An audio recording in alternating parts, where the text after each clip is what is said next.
Kota Bukit Tinggi merupakan salah satu pusat perdagangan grosir terbesar di Pulau Sumatera. Pusat perdagangan utamanya terdapat di Pasar Ateh, Pasar Bawah, dan Pasar Aur Kuning. Dari sektor perekonomian, Bukit Tinggi merupakan kota dengan PDRB terbesar kedua di Sumatera Barat, setelah Kota Padang.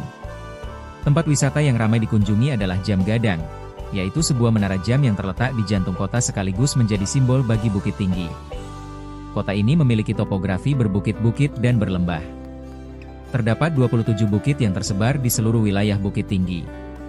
Bukit-bukit tersebut yaitu Bukit Kubangan Kabau, Bukit Jirek, Bukit Saranggagak, Bukit Tambun Tulang, Bukit Cubadak Bungkuak, Bukit Malambuang, Bukit Mandiangin.